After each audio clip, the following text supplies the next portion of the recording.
Okay, we're here. We're doing quiz 4 for organic chemistry 2. To start this quiz, we're told to fill in the reactants and products in the appropriate boxes below. Instead of doing the first two, I'm going to do the third one to start because the third one will help us solve the first one. So we see here we have a ketone as our reactant, and then we have LDA, which is a strong reducing agent. And reducing means that it's gonna steal a hydrogen from our ketone. In this ketone, we have 3 places where a hydrogen can exist. We see the LDA molecule here. LDA is pretty big, and the actual part of LDA that's going to reduce our ketone is the N, because it has lone pairs of electrons that can donate to any of the hydrogens, push the hydrogens between the carbon hydrogen bond into the carbonyl carbon and the carbon it was previously bonded to, which then pushes the pi bond up to the oxygen. And the nitrogen can actually attack any one of these hydrogens, right? The only limiting factor is if there was some sterics involved. For example, let's say instead of a C, a methyl group there, we had a terbutyl group here. And these are CH3s. Well, there's going to be a lot of sterics between these molecules. So the bulky LDA, which is bulky because of these alkyl groups attached to the nitrogen, it's not going to attack a hydrogen on this side. It's just too sterically hindered. But in this case, since we have just methyl groups, it could really attack either side to get a hydrogen. So after we steal a hydrogen and push the electrons, we end up with this molecule. H, that's just CH3. This is negative offset by the positive charge of the lithium. And we can recognize that the alkene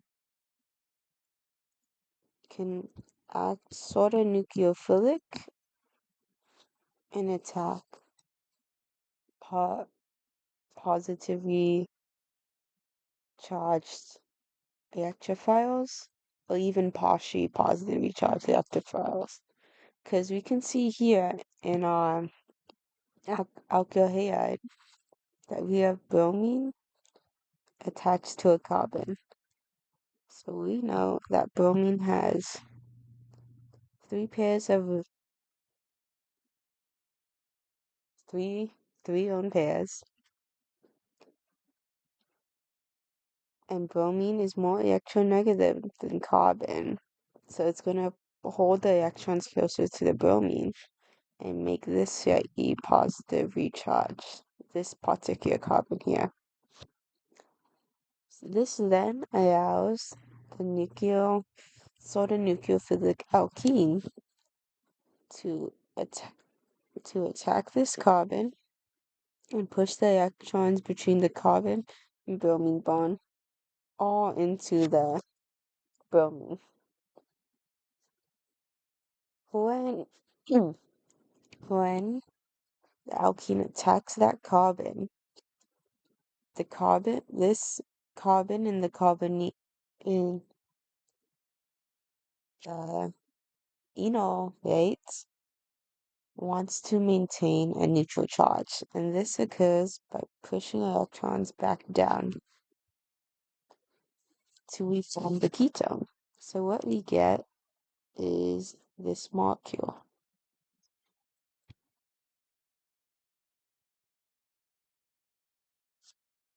One, two, three. So then we get one, two, three. And then don't forget the pi bond between carbons 2 and 3 of that part. And then this is our answer. And now that we know the mechanism here, we should be able to easily do the first problem. So the first problem is a ketone, and the reactant is a ketone, and the product is also a ketone. And we can notice that this part of the ketone is the same. So that means we added a, a propene with bonds between carbon 3 and 4 in a way. So we know that LDA is gonna depo it's gonna deprotonate the steric hindered carbon. CH3, CH3. And we should recognize that the steric hindered carbon is the carbon on the right. So LDA, it's gonna steal this hydrogen, which then pushes the electrons there, up here, again forming, let me put this in blue so we know that LDH is doing this. LDA. This then forms our enolate. This is negative because it has 7 things bonded to it and it's offset by the lithium. We see our alkene. It's going to attack some sort of, this alkene's going to attack this particular carbon here, like if this didn't exist. In order for this carbon to be somewhat electrophilic, it should be bonded to some sort of halide. So it could be chloride or bromium, and then both could work. In our case, we can use bromine because that's what the other example used. So we'll put bromine with 1, 2, 3, 4 carbons. So 1, 2, 3, 4. Let me remember again. And not forgetting the pi bonds between carbons 3 and 4. So that's how you would get this one.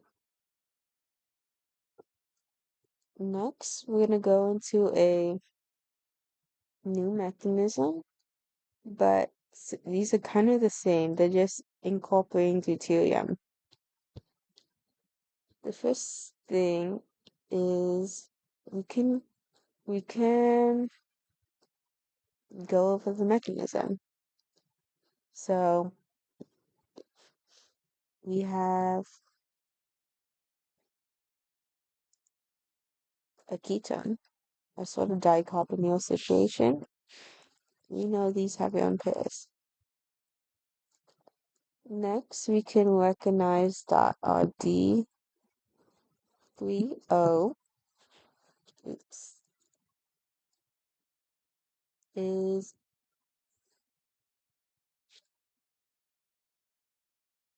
a bit is acidic. So that means we're working in acidic conditions. If we're working in acidic conditions, that means we're gonna go through an enol mechanism because when we have an enol, we have a positive charge on oxygen, and that's okay in acidic conditions. So, first thing that's gonna happen is one of the ion pairs on our oxygen is going to attack a deuterium and push electrons into that. And in reality, any one of our ion pairs could be attacking this deuterium. In my case, I just drew the top one attacking. So the next, wow, can I please scroll?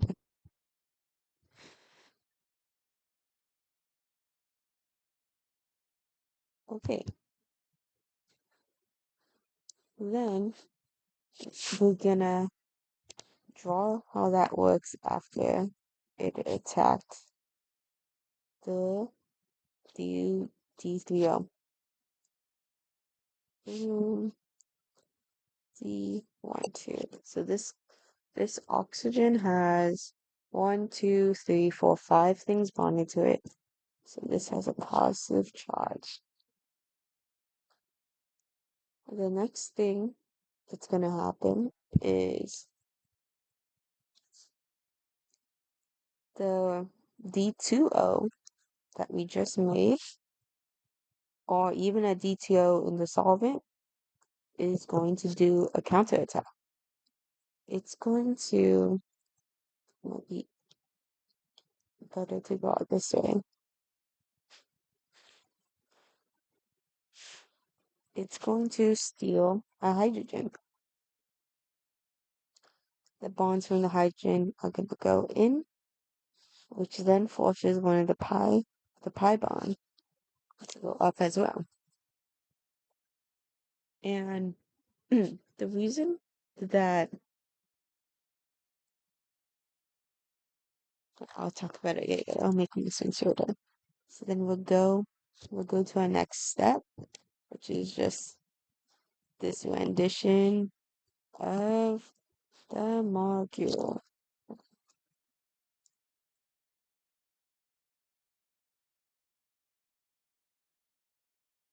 1, 2, 3, 4.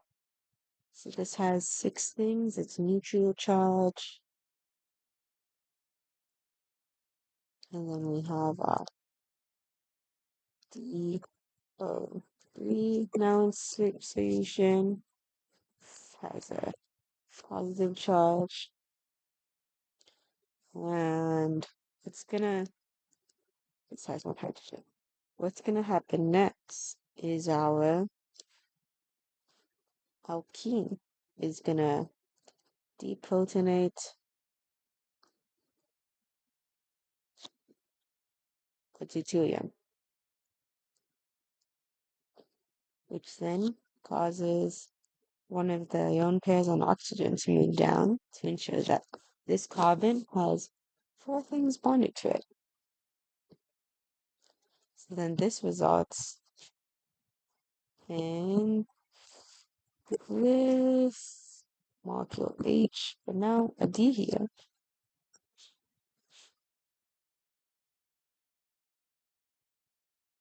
Boom. So then what happens is we did all these things.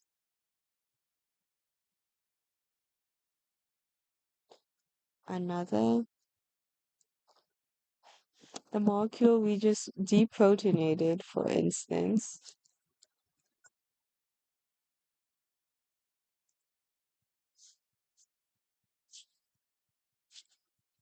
is gonna attack the next H. And you might be wondering, why couldn't it also attack the deuterium? And then I think it very well could, but we have Yashadier's principle driving us towards one side of the reaction, which is the D2O attacking the H. Because if we recall, we're in acidic conditions with DTO excess. So when we attack the hydrogen, we're forming a new molecule that isn't present in the system. Le Chatelier pushes towards equilibrium and it's going to push towards forming the molecule that we don't have to establish that equilibrium. Yeah. So then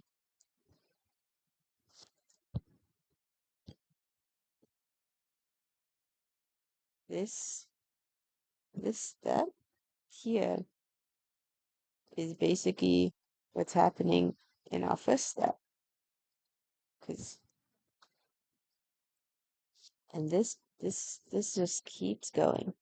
We're gonna have this happen so many times that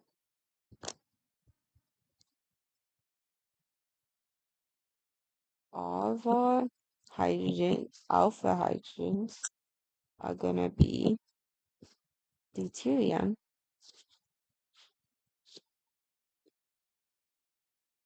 And then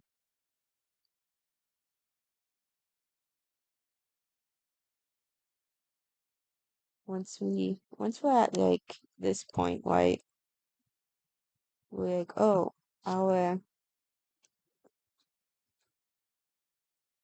we still have a deuterium bond into our oxygen. Well, our DTO molecule can just deprotonate that for us.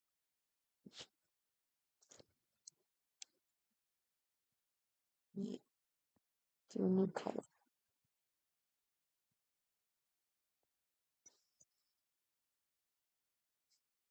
Which then results in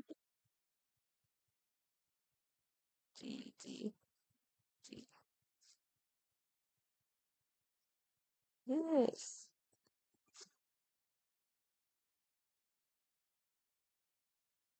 Okay, so this would be our final answer. An important thing to note is that deuterium only adds to alpha carbons. Then alpha carbons are these carbons that I'm dotting out in green. And the reason it only adds to alpha carbons is if we look through our mechanism here, the alpha carbons are the ones next to the carbonyl, and the pi bond in the carbonyl has electrons that allows us to move things around and keep the molecule happy. Like if I was to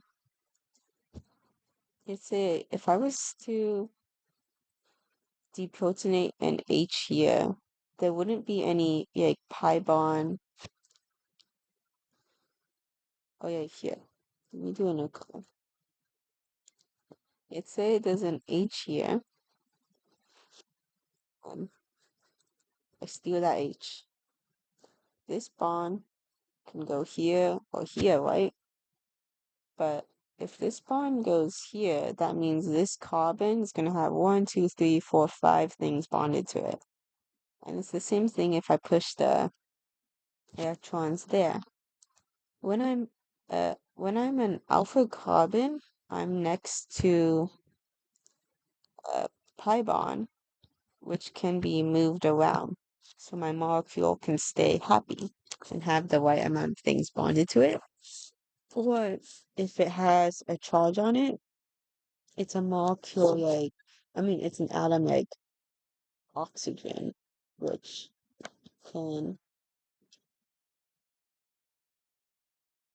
can support positive or negative charges. Yeah. So that's why deuterium only adds to alpha carbons. So with this new knowledge, we can uh do deuterium incorporation in acidic conditions.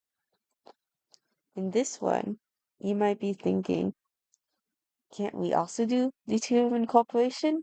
But the conditions are different. We're in new color DO3. This is basic.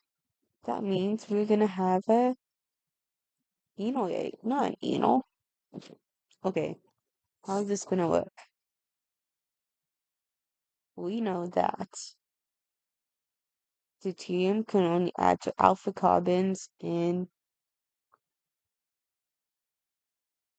acidic conditions, but it's the same in basic conditions.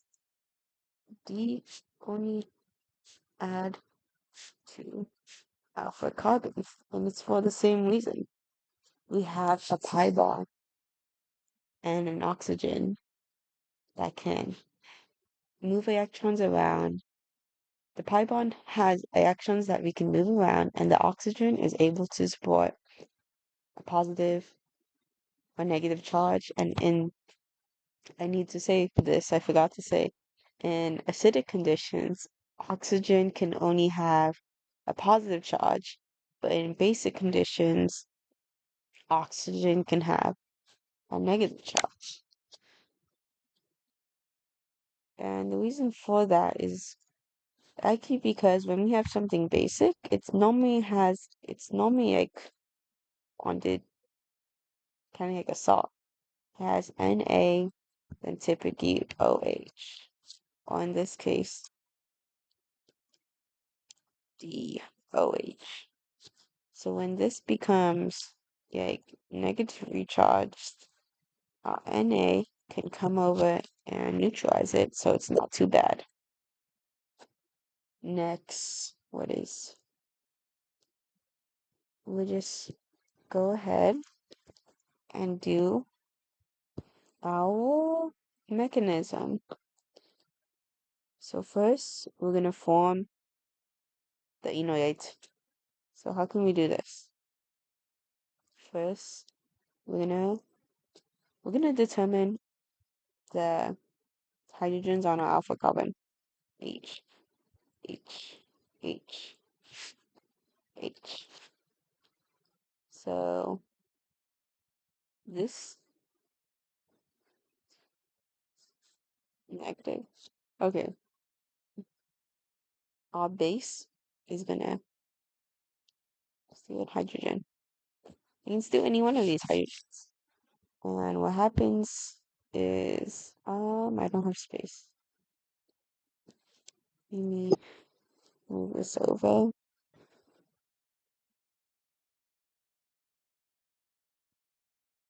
Okay, what happens is H negative. Oxygen donates electrons to the H. The H donates the electrons to this carbon-carbon bond. A pi bond then gets pushed up to the oxygen and will result in this molecule HO negative. Boom. Then what happens? Then what happens is our alkene is gonna attack our TO. So let me draw that here. D2O. And this reforms our base here, here, here. Okay, so let me explain what's happening in words and not just arrows. The alkene is gonna attack the deuterium and in a way deprotonate the D2O. The deuterium is gonna push the bonds from its electrons all to the oxygen. And then to make sure that this central carbon still has four things bonding to it, the enolate is going to donate a pair of electrons to reform the pi bond. So then what we get here is D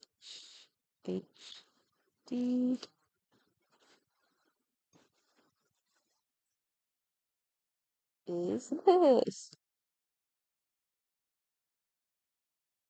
So we've done it. We've added D to our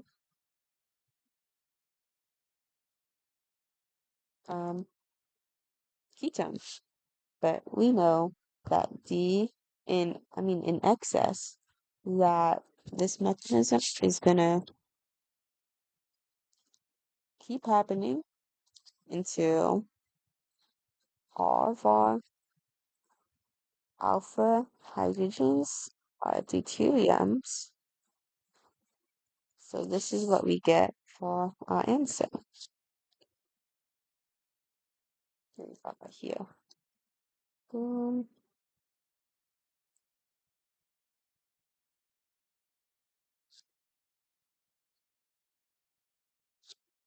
Okay. And we should recognize that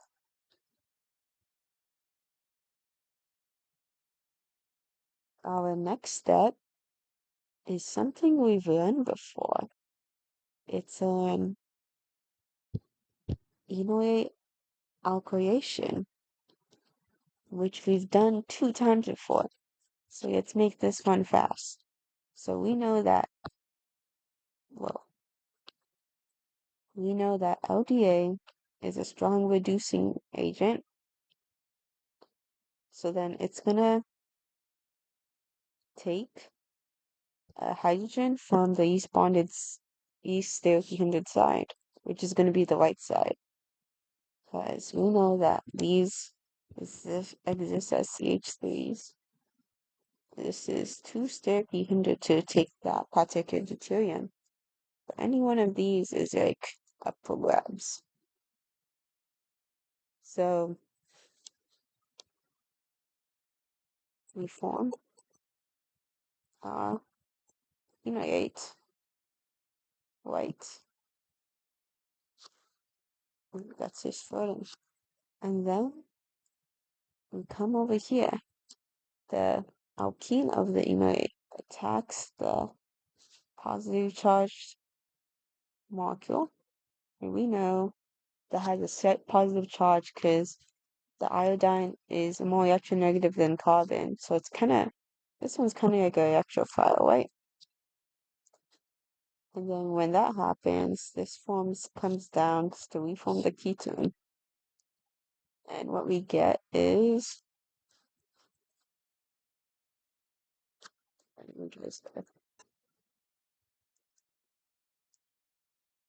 this. Oh,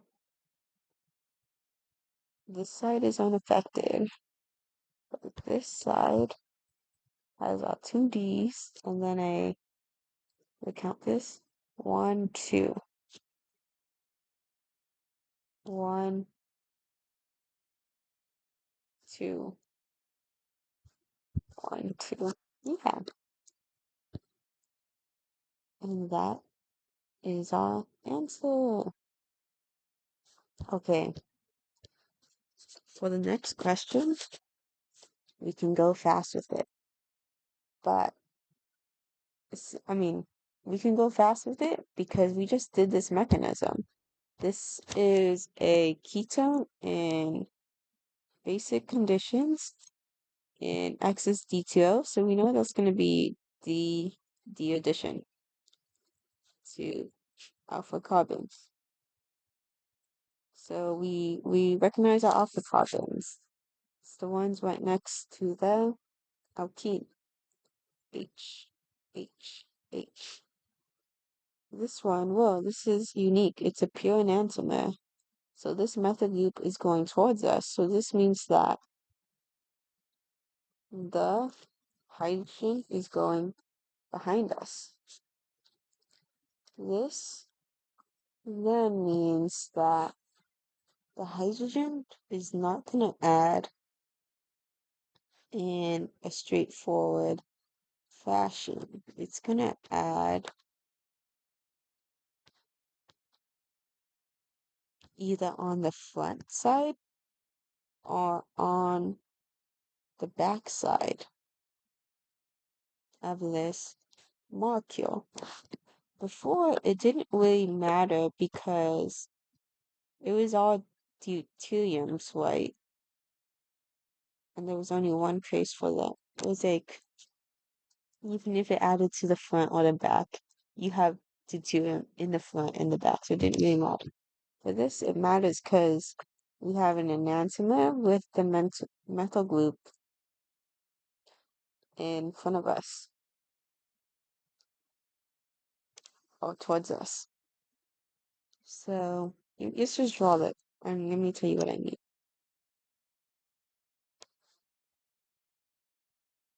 This one, I'm gonna get 3D, 3Ds like normal, but for this one,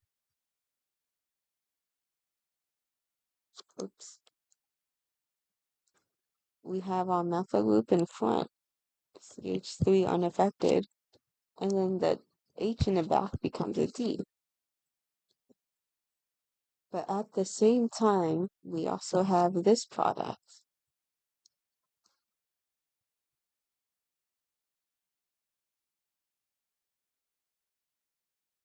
with the D in the front and the methyl group in the back. And we can see why this happens. I think if we go back to here, we know that, oh, you can't see that.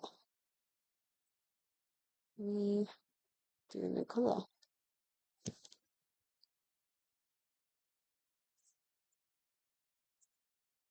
Okay.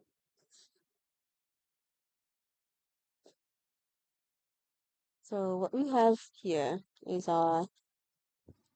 this is CSP2. That means this is trigonal planar.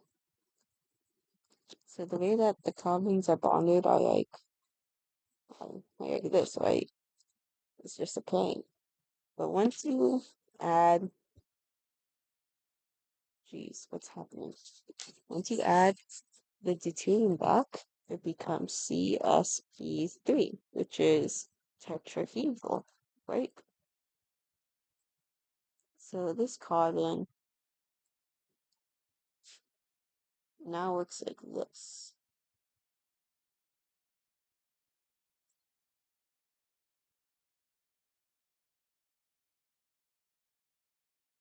Six other carbons. Okay, and be like this.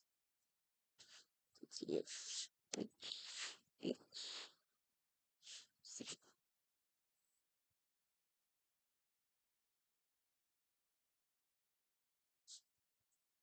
Okay, what happens is, what I'm trying to say is that we go from something 2D to something 3D. To make it go from 2D to 3D, the deuterium can be added from the front or from the back. If we go back here, we can see that deuterium was added from the back, which then pushed the CO3 back forward. Or if we if we we just focus on this part, right? This intermediary part.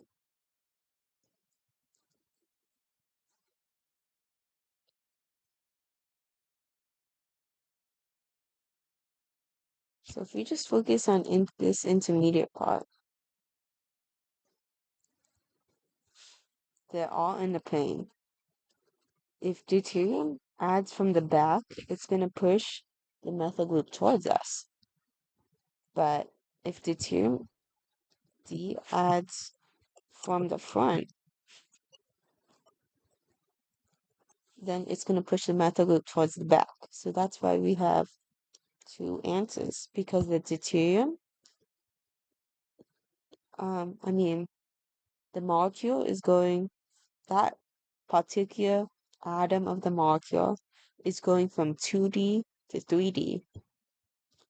When it goes from, if you have like something that's 2D and you add another thing in, it's going to push something back to make space for it so they can both exist there, which you can kind of see in my CSP2 and CSP3 drawings. Yeah, so that's why we have two answers for that one.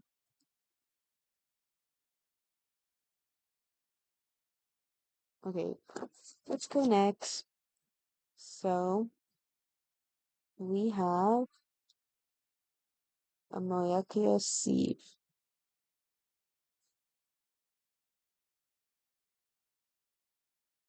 So what happens is, oh, we have this nitrogen molecule. I think it has a really nice name. I don't think I hold up. It's gonna make an enamine. But this is not. Now just go with the reaction. So what happens is we should recognize that this nitrogen has a lone pair on it because it has three bonds that are explicitly shown, but it's neutral. And we know that nitrogen wants five things bonded to it, so it has to have a lone pair. So I think what's gonna happen is, oops. Okay. So what happens is this molecule is a good nucleophile. So it's going to add here and push electrons up here. So we get, I'm just gonna designate this as R so I don't have to draw it every time. Sorry guys. This page. So what we get is NH spit. No, I can draw that. And then put in it. And then what happens next is this another molecule of like the same molecule. It's gonna come around and then it's gonna also steal the hydrogen here because this molecule is also a strong base. So then what happens next is you have this.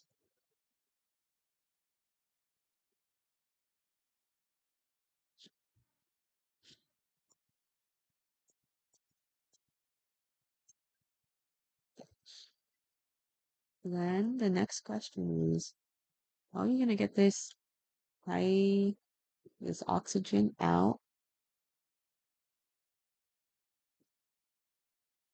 And what happens is it's going to, so you saw how we just added an H to this molecule? Well, it's sort of like a proton transfer. This oxygen is going to steal an H, which then results in this one being here, and then you have OH in.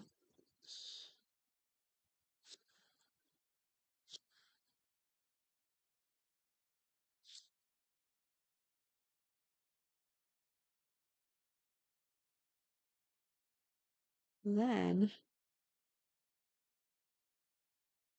it's gonna do, it's gonna, or this still has two things bonded to it. Another one of these NH molecules gonna appear or be in solution. And it's also gonna deprotonate that. So this then results in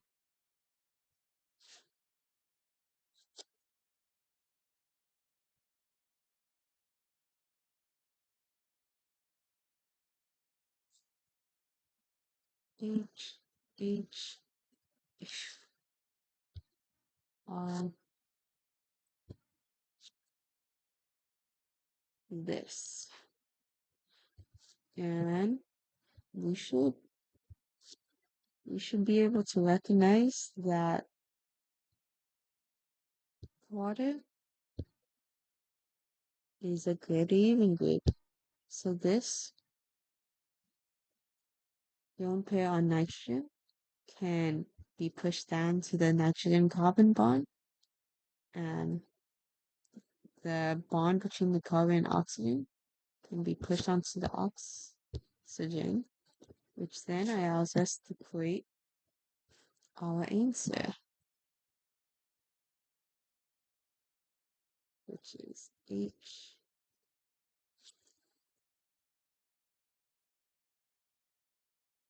Oops.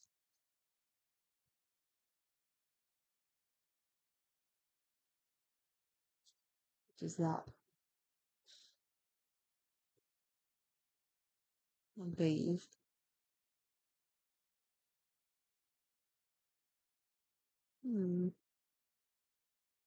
Something isn't right. Let me see.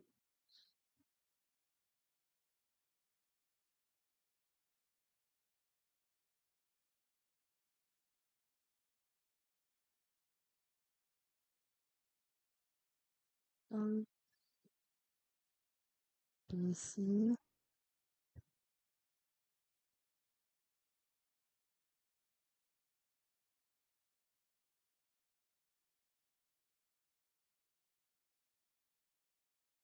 Okay, this isn't the final form of our answer.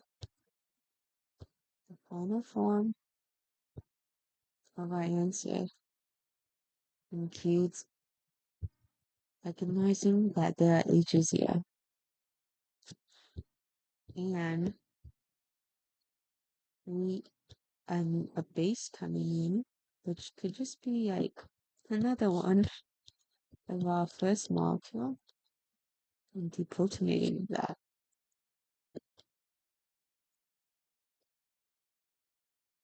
which then pushes electrons here, which then pushes electrons there, which then makes this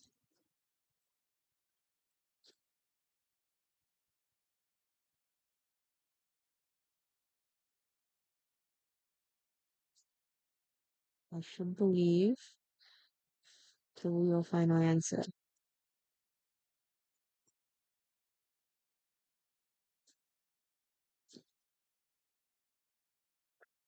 For the next part of it, I feel like it might be,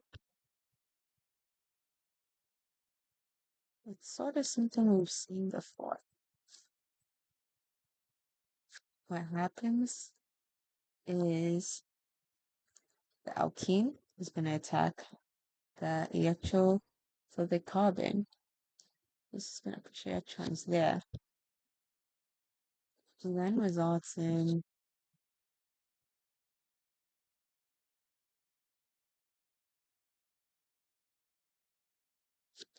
1, 2, 1, 2.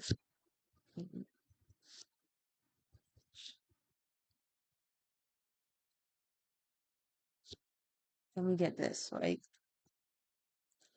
And then this next second step is then what produces the ketone. We'll see if I know the mechanism for that.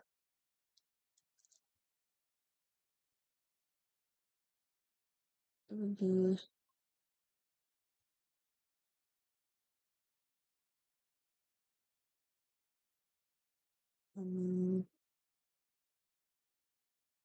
okay, so what happens is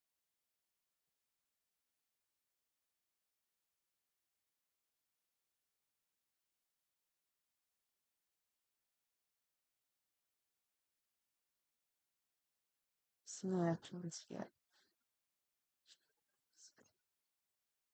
So this went down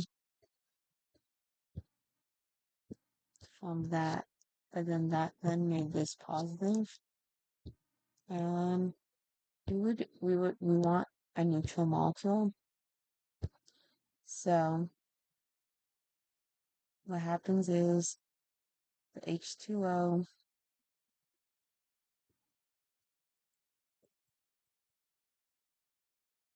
that's this part, pushing electrons up. And then what happens is that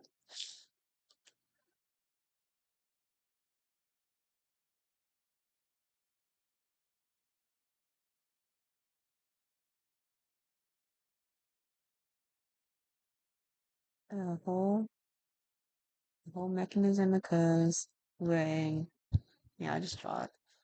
You figure it out together. We have N.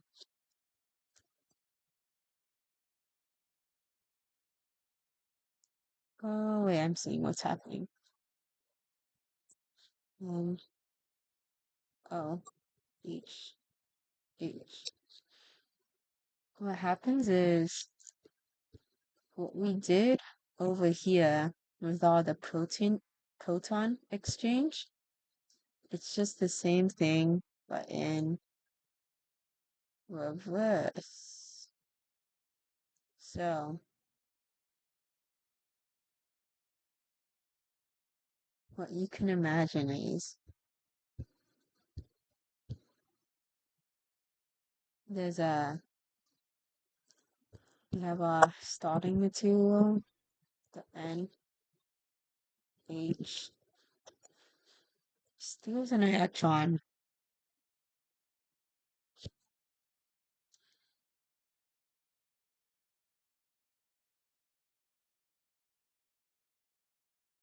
No, not an electron, it steals a proton.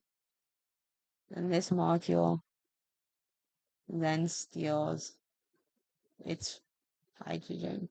And then this happens until all of these hydrogens are severed, hydrogen oxygen bonds are severed, and this bond severs in the end to get, well, this bond severs because it takes all the hydrogens that it stole from the oxygen and then it becomes its own molecule. And then it becomes a form that is a deuterium group and can give the molecule, which then forces the oxygen to the ketone again.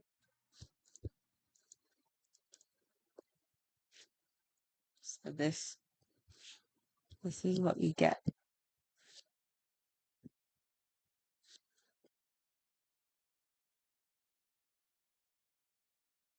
Plus H H.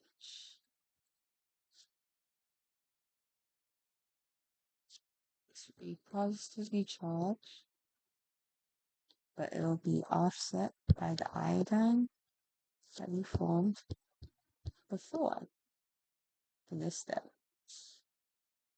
Iodine.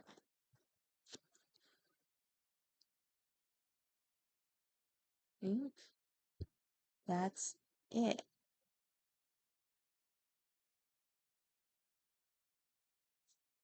I think for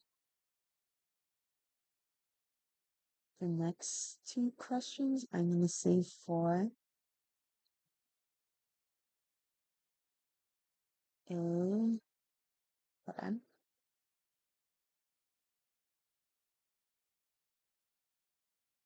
So make sure that's right. Yeah, this is right. So let me just confirm this is the final answer. You try the other ones in the box if you want, but this is essentially what happens. And I'll check with the key. That's right, except I just put my I put this one the other way. But it's still right. It's just rotated along itself.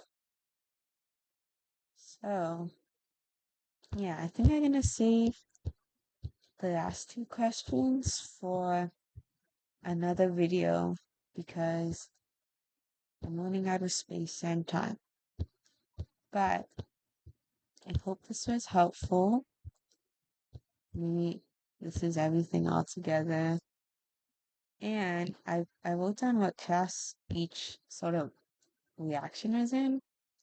So you can see it here. It's mostly classes 13 through 15, which is still a lot, but I believe in us. But that's all for now. Thank you for watching and have a good day.